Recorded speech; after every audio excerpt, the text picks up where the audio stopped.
Hello guys, my name is Bruno Santos, professional surfer from Brazil, and this is my cat shot.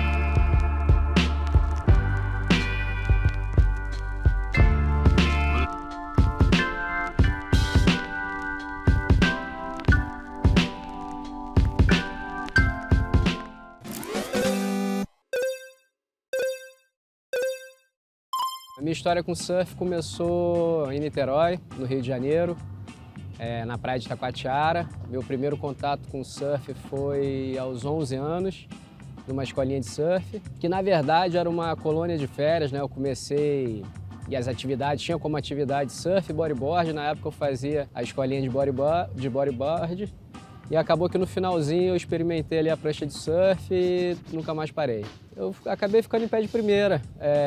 Foi bem no finalzinho da colônia, mas acabei sentindo muito mais emoção, acabou me atraindo muito mais do que o bodyboard. Ainda fiquei um tempo ali dividindo os meus dias de praia entre a prancha e o bodyboard, mas acabei dali partindo direto pro surf.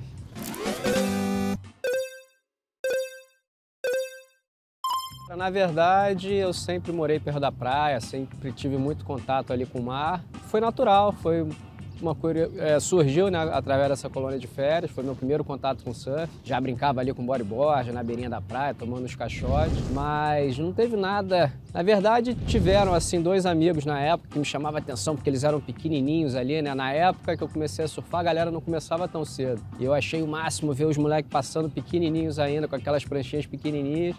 Então acho que eu quis seguir um pouco os passos, né, daquela molecada que já surfava na época, que eram poucos. E dali foi paixão à primeira vista.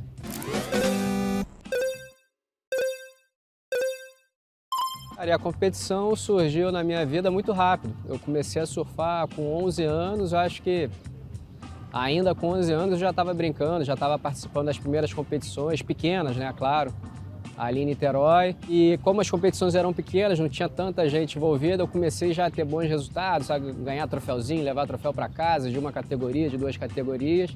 E aquilo foi me motivando, né? Era a premiação, que era sair, chegava em casa cheio de sacola de premiação, mochila, prancha nova e coleção de troféus. Então aquilo foi tudo acontecendo naturalmente, me motivando. E quando eu vi, eu já tinha me tornado surfista profissional.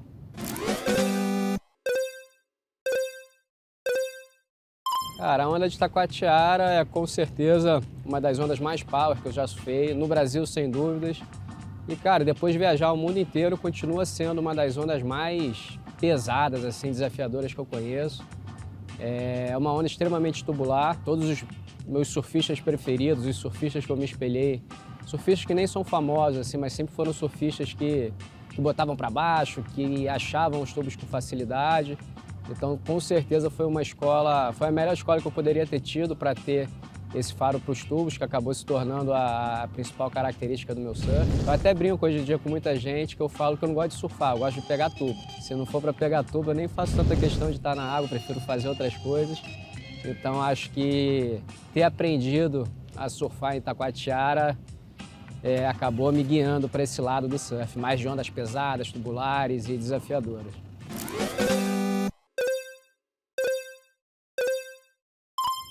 As minhas inspirações na época que eu comecei a surfar, os conhecidos, né, eram os irmãos Erdi, Guilherme, o Alexandre, que levaram, né, Itacoatiara para o mundo junto com o Ricardo Tatuí, mas acho que o Guilherme e o Alexandre tinham mais essa característica dos tubos, das ondas pesadas. E outros que não eram tão famosos assim, mas que me inspiravam muito, que é o Rafael Cury, que sempre botou para baixo nas bombas, surfava a laje do choque já desde antes dela ser conhecida. Falecido Juruna também, que era outro cara que surfava muito. E foram referências que naquela época que a gente não tinha tanta informação, né? Que as informações se concentravam ali em 3 revistas. eu acho que acabava influenciando muito mais aquela coisa, aquele contato direto, tu vê o cara surfando todo dia, todas as ressacas, os caras na água. Então foram os nomes que no começo do meu primeiro contato com o surf mais me inspiraram.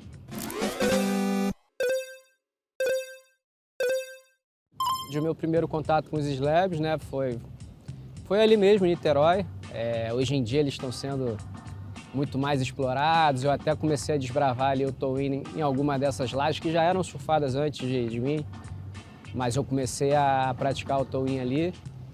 E, cara, são ondas difíceis, pesadas, não acho ondas tão perfeitas, acaba saindo assim um material bacana, mas eu sempre preferi os tubos da praia, acho eles mais longos, mais divertidos. Os slabs ali, aquelas bancadas de pedra, acabam sendo mais um momento, né? Bacana para fazer um fotão e tal. Tem o desafio ali da bancada rasa, da pedra. Já gostava desde sempre, né? Eu acabava surfando condições diferentes na época da remada. Eu acabava indo para essas ondas quando não tinha onda na praia, porque o fundo lá acaba movendo muito.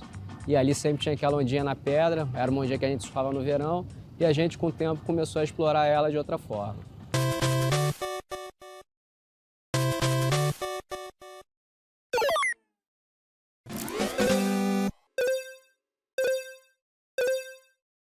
A minha carreira como competidor, eu considero uma carreira bem sucedida. Eu sempre tive muita facilidade com ondas maiores, com ondas grandes, com ondas tubulares. A maioria dos meus bons resultados vieram em condições específicas, mas sempre tive bons resultados nas manobras também. Por ter aprendido a surfar em Taquatiara, sempre tive um pouquinho de dificuldade em ondas muito pequenas ou em ondas muito cheias. Meu surf sempre se destacou quando as condições ficavam pesadas, mas eu tive muitos resultados bacanas como amador. Disputei o título brasileiro como amador diversas vezes, várias finais, como surfista profissional também. Disputei o WQS, acho que acredito uns 5 anos, o circuito inteiro. Mas acabou caindo a ficha que não era muito para mim, que eu ia ficar dando soco em ponta de faca ali. O ano que eu terminei melhor colocado, eu fiquei, sei lá, em 90, num circuito que classificavam 16. Então, rapidamente caiu a ficha que eu vi que ia ser muito difícil, um investimento muito alto. Eu sempre tive essa paixão pelas ondas perfeitas. Surgiu essa oportunidade através do meu patrocinador e eu achei muito mais interessante focar todo esse investimento no surf de ondas perfeitas, numa época que o free surf ainda não era tão explorado como é hoje em dia, né, com as mídias sociais, com canais do YouTube. Mas foi uma decisão que para mim foi super bacana. Mesmo como free surf, eu continuei participando de várias competições. Eu posso estar enganado, mas acho que eu fui um dos surfistas que nunca se classificou para o circuito mundial, que mais participou de etapas do circuito mundial. Eu devo ter participado quase como o equivalente a 2 anos de tour, sem nunca ter me classificado, só através de vagas que eu conquistei por triagens ou através dos meus patrocinadores ou eventos que rolaram no Brasil. E várias delas foram muito bem aproveitadas, né? Teve a vitória no Tahiti, teve a vitória do Hang Loose Pro em Noronha. Além dessas vitórias, eu conquistei alguns. Sempre que eu entrava no campeonato desse, eu acabava avançando e fazendo boas baterias, né? Fiquei em quinto em Arica, fiquei em quinto no Tahiti também. Não fui um super campeão, mas eu considero a minha carreira de surfista, de competidor profissional, bem sucedida, foi bacana, aproveitei bastante.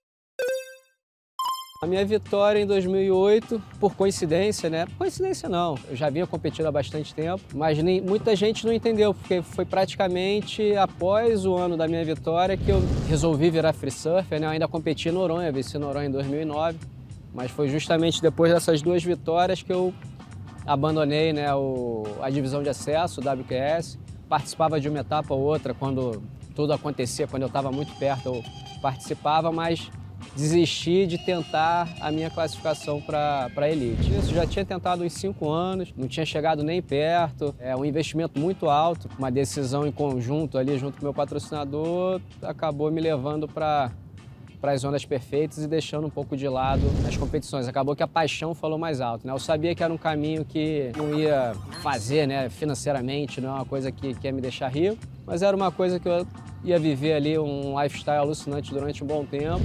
Hoje eu acho que foi a decisão certa.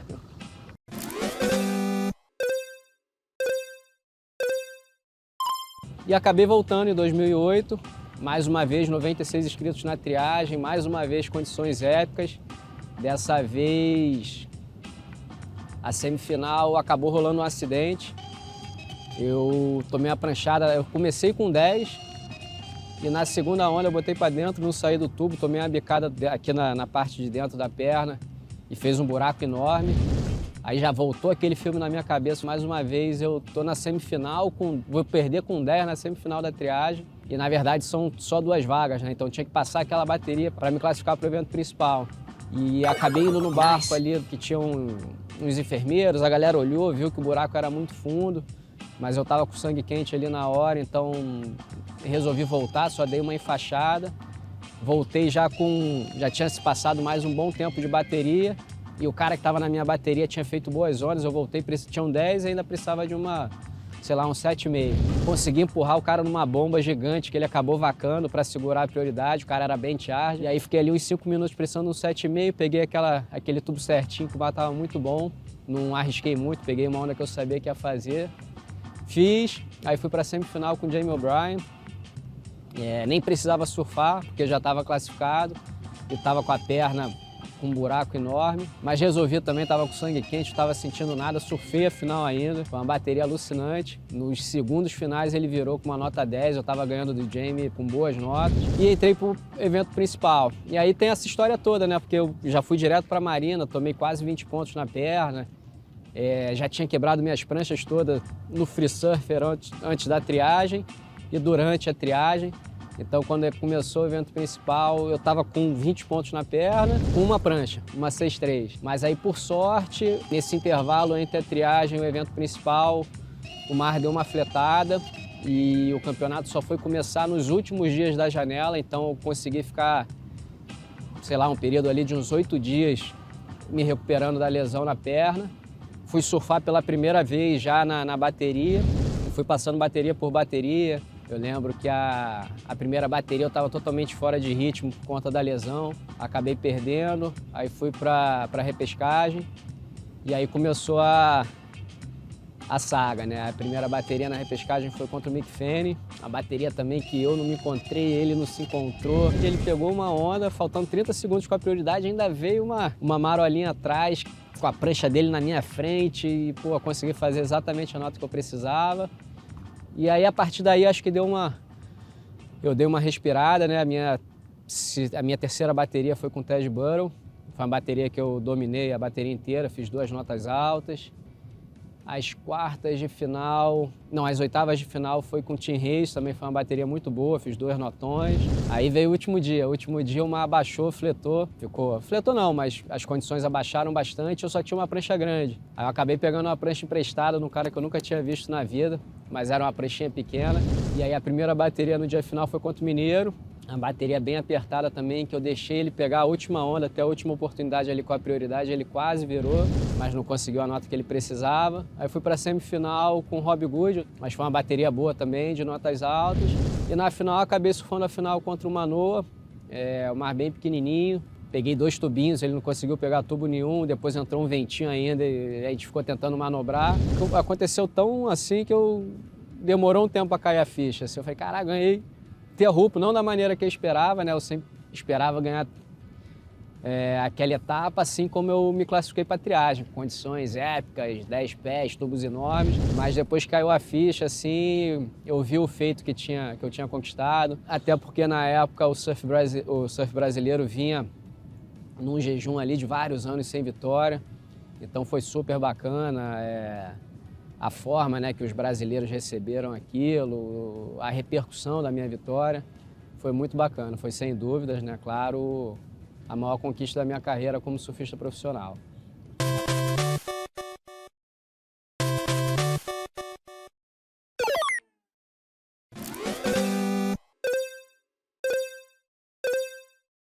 O tubo, né, da época do Gary Lopes para cá, acho que não evoluiu tanto assim não. Com certeza, hoje em dia, acho que um pouco por conta da atitude, né? Acho que a gente acaba entubando um pouco mais longo, um pouco mais fundo, um pouco em ondas... Não, com certeza ondas maiores. Mas acho que o que faz mais a diferença hoje em dia é o equipamento, né? As pranchas evoluíram muito, então acho que isso facilita muito a gente andar mais por dentro do tubo, ficar mais deep no tubo, conseguir controlar mais o tempo. E tudo veio junto, né? Também os surfistas de ondas gigantes estão pegando os tubos enormes em jaws. Continua a questão da evolução do equipamento, né? Além da prancha ter evoluído muito, hoje em dia existe colete inflável também, que ajuda muito. Mas eu acho que o tubo continua sendo o mesmo tubo. A gente está um pouquinho mais fundo, extrapolando um pouquinho mais o limite, mas acho que a sensação, a visão continua sendo a mesma. Tem a questão da adrenalina, geralmente os tubos mais insanos são em bancadas rasas, então tem aquela questão do desafio, do risco. Então é uma mistura de adrenalina com esse parar no tempo. O tubo é uma manobra muito única, né, do nosso esporte. Um tubo nunca vai ser igual ao outro, se bem que agora estão surgindo as piscinas de onda, né? Mas eu sou apaixonado pela aventura, pela caça, pela busca.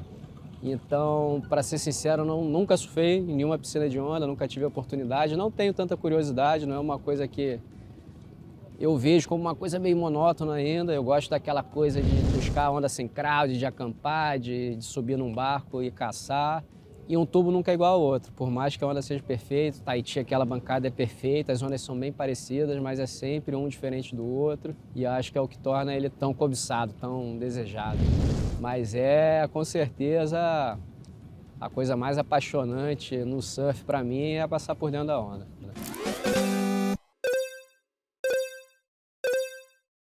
A gente foi passar um ano como experiência e a família se adaptou, a família adorou. Bali é um destino que eu consegui conciliar duas das minhas paixões, né, que são os tubos. Ali, hoje em dia eu moro da minha janela, eu vejo Padang, Benguin, e estou a 5 minutos de Uluwatu. Consegui conciliar o pesca sub.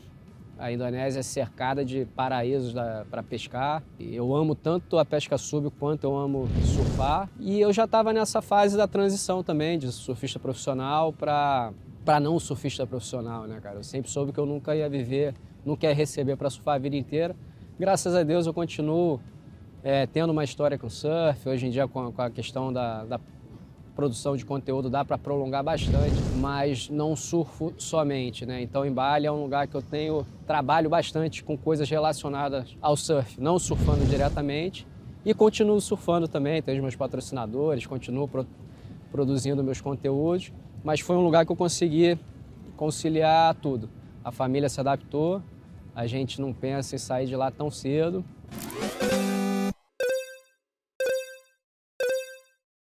Então, como surfista profissional, assim, eu não planejo mais muitas coisas, eu deixo tudo ir acontecendo. O meu foco é surfar ainda as melhores ondas da Indonésia, se cercar sempre, estar presente no lugar certo, na hora certa, no swell certo, na onda certa.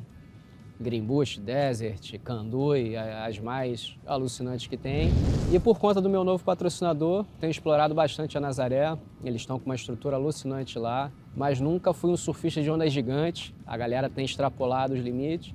Então, para mim, tem sido uma coisa nova, prazerosa, porque tudo está sendo novo, o equipamento é completamente diferente, a velocidade é completamente diferente, a leitura, a linha da onda na Nazaré é completamente diferente. Eu fiquei um tempinho afastado, né, das ondas, que eu operei o meu joelho, eu machuquei o meu joelho, operei o cruzado no ano passado. Então eu voltei para Nazaré depois de 10 meses sem surfar esse ano.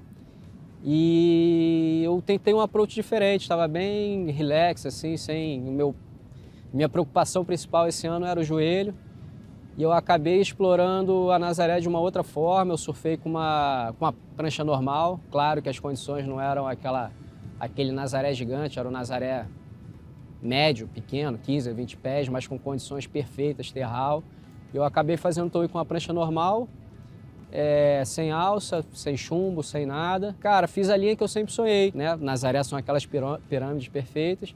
E eu sempre fiquei imaginando vir por trás daquela pirâmide. Esse ano, cara, foi muito bacana, eu achei várias ondas alucinantes, peguei bons tubos, consegui encaixar essa linha que eu sempre quis e foi bom para eu abrir os meus olhos assim para testar um novo equipamento. Sem dúvidas eu fiquei muito mais à vontade sem a alça, porque eu consegui. Com a alça eu tenho que ir com aquela base ali, um pé lá atrás e a outra perna mais na frente, então fica uma base completamente da minha base original, da base que eu surfo no dia a dia, da base que eu entubo. Então sem a alça eu consegui botar o meu pé na prancha da forma que eu gosto, da maneira que eu me sinto seguro e deu certo. É claro que eu acho que agora dá para fazer algumas adaptações, vou conversar com o Joca, de repente fazer uma prancha mais parecida com as pranchas de step-off, né? Uma prancha um pouco mais pesada, mas sem alça para essas condições específicas. E é claro que quando o bicho pega também, que passa de 50 pés, 60 pés, aí tem que ter a prancha pesada, a alça e tudo mais, porque é muita velocidade, é muito bump, mas nessas condições específicas, Nazaré médio, terral, eu já achei meu equipamento.